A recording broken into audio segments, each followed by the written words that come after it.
Hola muchachos, ya estamos en la sesión número 11. En este caso vamos a abordar ya la temática de la arquitectura y estilo neoclásico. Les hago el hincapié que es una arquitectura y un estilo a la vez, porque a pesar de haber sido una tendencia arquitectónica, también fue un estilo el cual fue vino siendo adaptado por cada una de las regiones o los países en los cuales adoptaron este estilo o esta arquitectura. Entonces por eso le llamamos ya estilo arquitectónico. Ya quizás no le llamamos arquitectura, ¿verdad? Como tal, como término, ¿verdad? Como arquitectura renacentista o barroca. Ya el neoclásico ya fue, digamos, el periodo ya en un siglo bastante avanzado, ¿verdad? En el siglo XVIII, ya entrando al siglo XIX. Entonces vamos a tener, digamos, una arquitectura y un estilo ya muy adaptado a las regiones y a las características de la construcción de cada país. Entonces empecemos. El neoclasicismo es nada más que un retorno nuevamente, ¿verdad?, hacia los estilos y las tendencias arquitectónicas de la arquitectura griega en este caso. En lo que podemos ver en las imágenes, digamos, vamos a tener frontones clásicos de nuevo, cornisas, vamos a tener metopa, vamos a tener columnas de orden dórico, jónico, corintio, entablamentos, o sea, vamos a tener todo un retorno, digamos, a la arquitectura griega con materiales modernos, obviamente, rescate siempre de los cánones artísticos y arquitectónicos, proporción, estructura. Obviamente, digamos, el sistema constructivo varía, entonces las construcciones son más rápidas, no van a tardar siglos armando estas construcciones, pero si se fijan en las imágenes es como volver a ver, es un revival, ¿verdad? El famoso revival de la arquitectura y de todo lo que ha habido en la historia de la humanidad. ¿Cómo nace, digamos, el estilo? ¿Cómo nace la influencia neoclásica?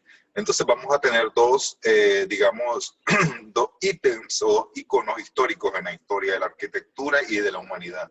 En este caso, el primer hito es la Ilustración y la Enciclopedia Francesa.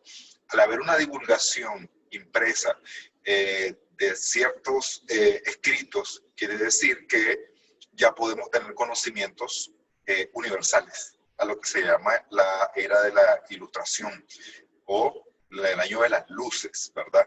En otro tipo de tendencia artística, como lo fue la literatura, ¿verdad? Porque vamos a tener literatura neoclásica, que es el renacer de la literatura. El otro hito es, digamos, la Revolución Francesa. La Revolución Francesa, ya a finales del siglo XVIII, ¿verdad?, nos va a marcar también igual un hito en historia, porque ya es el caer de la burguesía y comienzan a haber, digamos, otro tipo de personas pudientes que comienzan a hacer otro tipo de arquitectura y otro tipo de expresiones artísticas. Entonces, estos dos hitos de la historia de la humanidad marcan, digamos, la arquitectura francesa, que es donde nace, digamos, el estilo neoclásico, y luego se va a distribuir por todo el viejo mundo. Lo otro que hay que dejar claro es que el papel del Estado fue fundamental. Las monarquías, los reinatos, ¿verdad? Recordemos que en este momento estamos en el periodo de los reyes, ¿verdad? En todas partes de la Europa antigua, ¿verdad? En América quizás no está pasando de la misma manera. Son repúblicas, pero digamos las partes antiguas de la Europa antigua, las monarquías empiezan a preocuparse por, digamos, la educación del pueblo. Entonces comienzan a surgir las academias. Quiere decir que ya van a haber arquitectos titulados, médicos titulados, maestros titulados, ya van a haber universidades. Ellos le llamaban academias a las universidades. Vamos a tener las grandes academias como Oxford, ¿verdad?, que sigue en pie aún. Vamos a tener un museo famoso en este periodo neoclásico como el Museo del Prado, ¿verdad?, en España, y otros tipos de arquitecturas y expresiones arquitectónicas. La reacción neoclásica es la asunción plena del neoclasicismo que se prolonga durante el periodo napoleónico. Obviamente, ¿verdad?, todo trae su pro y su contra. todo dictador o todo monarca, todo presidente tiene sus pros y sus contras, o sea, tiene su bueno, su bondad y su maldad. En este caso, el imperio napoleónico, ¿verdad? Con Napoleón I, consolida el distanciamiento con la burguesía y crítica con la aristocracia. Es amigo de la razón y del orden. Entonces, este emperador se apropia, digamos, de su egocentrismo, ¿verdad? Cesariano. Cuando hablamos de cesariano es la parte de yo quiero ser como un César romano.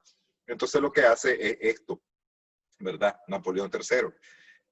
La iglesia de Madeleine en París, por Alexander Vignon, en 1807 a 1845, el arquitecto reproduce, digamos, la Maison Carré que tenemos en Roma, ¿verdad? Es hecha en Francia. Entonces, a eso nos referimos cuando hablamos de que la monarquía comienza a producir arquitectura propia. Luego, tenemos qué es lo que da ahora en la parte teórica o la base teórica para poder hacer esta arquitectura. En su esencia, ¿verdad? El descubrimiento, digamos, de inmuebles patrimoniales como las ruinas de Pompeya y Herculano, que se comienzan a excavar a mediados del siglo XVIII y son impulsadas por el rey Carlos III, ¿verdad? De España. Entonces, aquí vamos a tener, digamos, una parte de razonamiento lógico de por qué se dio el renacer al estilo griego y romano, ¿verdad? ¿Por qué? Porque en la historia está pasando esto. Luego, ¿qué influencias tienen? Las formas artísticas se apoyan, dice, y resucitan las formas nobles del pasado greco-romano. Entonces vamos a volver a ver arcos de triunfo. Ya en este momento los arcos de triunfo no son como en la época griega y romana, que en la romana obviamente un arco de triunfo era cuando habías ganado una batalla en la guerra, ¿verdad? Y habías conquistado y ampliado tu imperio. Aquí no, aquí es puro fachadismo y puro egocentrismo, como les dije anteriormente. A mediados del siglo XIX se produce un particular desarrollo historicista, ¿verdad? Por eso les digo que el neoclásico no muere en el periodo del siglo XVIII, sino que se va desarrollando a finales del XVIII, inicio del XIX, y continúa su desarrollo a partir de esta época por todo el mundo. Entonces todos están haciendo su propio estilo neoclásico, ¿verdad? Porque tiene que ver con un estilo muy ecléctico, un eclecticismo en el cual yo combino griego con romano, yo combino con renacentista porque se mira bien, se mira elegante. Entonces vamos a comenzar a ver, digamos, edificios de parlamento, bolsas de comercio, academia, porque en la forma griega y romana ven esa elegancia, esa ostentosidad para crear este tipo de arquitectura. Entonces ahora les voy a dar una muestra bastante rápida de lo que es en imágenes la arquitectura neoclásica alrededor de la Europa antigua, y vamos a ver unas cuantas expresiones de Latinoamérica y América Latina como lo vemos en el barroco. Comencemos. Esto es neoclasicismo francés. El neoclasicismo francés es muy austero. Si se fijan, obviamente vamos a ver, digamos, una arquitectura bastante a lo paladiano, ¿verdad? Pero con materiales diferentes y respetando, digamos, órdenes y cánones clásicos. Aquí tenemos el orden corintio, ¿verdad? Utilizado para soportar un entablamento con frisos, tiene cornisa, tiene balaustradas de renacimiento, cabe destacar, ¿verdad? Ya tenemos el uso del vidrio, ¿verdad? Como material actual de la época. Luego vamos a tener expresiones artísticas como esto que estamos viendo acá, ¿verdad? Este es el Panteón de París. El Panteón de París es una iglesia, una catedral, una basílica, pero vamos a ver que su frente, ¿verdad? Tiene igual órdenes corintios, tiene frontones, tiene escultura, y acabamos de ver un renacimiento y un barroco, y el renacimiento y el barroco tenían una cruz latina, y vuelven acá a conservar la cruz griega, como vienen del retomar de lo griego. Obviamente las iglesias van a ser cruz griega, no cruz latina. Acá la cúpula, ¿verdad? La cúpula es diferente a la cúpula del Renacimiento. Vamos a tener una cúpula rodeada por columnas, ¿verdad? Igual, corintias. Ahora, otra cosa que hay que fijarnos, ¿verdad? Es de qué se trata, digamos, el rescate de la arquitectura griega y romana, porque cada orden tenía un estilo específico, hombre o mujer, tenía un género. Entonces, esta capilla o esta basílica catedral de Ovena, el Panteón de París, es femenino, ¿verdad? Entonces, tiene que ver mucho con la parte retórica de los cánones antiguos. Luego tenemos una de las escuelas, una de las oficinas, una escuela de medicina elaborada por el arquitecto Jacques Godion de París a finales del siglo XVIII, y ahora podemos ver una transición entre el Renacimiento y el Neoclásico, entre el barroquismo y el neoclásico. O sea, es una mezcla, por eso le llamamos eclecticismo también. ¿Pero por qué es neoclásico? Porque usa los órdenes precisos para el tipo de edificio. Esto es una escuela. Entonces ya tiene un estilo un poco más sobrio, no es femenino. Es entre medio femenino y medio masculino. Si se fijan, respetan las estrías de las columnas, respetan las basas, respetan los anillos. O sea, están respetando todo lo que son los cánones, utilizados obviamente de otra manera, ¿verdad? Balaustradas renacentistas. Luego vamos a tener elementos de orden urbano como el Arco de Triunfo, ¿verdad?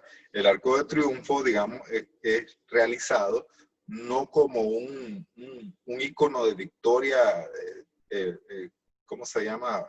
De guerra, ¿verdad? Sino más bien un icono de victoria en cuanto al dominio y al egocentrismo del que está gobernando en ese momento, ¿verdad? Este es el Arco del Carrusel en París. Luego, otra expresión artística para que vean cómo se fue modificando en cada región, ¿verdad? De la Europa y la Asia antigua. Tenemos en Brandenburgo, en Berlín, a finales del siglo XVIII también, y vamos a tener un arco de triunfo diferente al arco de triunfo que estamos viendo en el anterior, ¿verdad? Este es un arco de triunfo a lo alemán, ¿verdad? Es más duro. El arco de triunfo de acá es femenino. Es un arco de triunfo femenino. ¿Por qué? Porque estamos usando columnas corintias. Aquí estamos usando columnas, ¿verdad? Robustas, columnas dóricas, ¿verdad? Entonces, el alemán, su característica es esta. Seguimos en Múnich, ¿verdad? En Alemania, y vamos a tener, digamos, una réplica, ¿verdad? De lo que fue, digamos, una acrópolis ateniense. Entonces vamos a tener esto que está aquí, o sea, es una réplica completa. ¿Para qué lo utilizaron? Como edificio público administrativo, ¿verdad? Luego vamos a seguir viendo y nos vamos a trasladar de situación geográfica. Estamos en Inglaterra. El neoclásico de Inglaterra, ¿verdad? Tiene sus propias características igual. Pero ¿por qué es neoclásico y por qué no es renacentista? Por esta fachada de acá. Tenemos órdenes. Y los órdenes tienen una altura específica. Y esa altura específica lo hace neoclásico. Seguimos teniendo otra arquitectura, ¿verdad? Tenemos el modelo en América Latina, el modelo estadounidense. Por ejemplo, podemos ver en esta parte de acá, digamos, ¿por qué es renacentista? Uno, por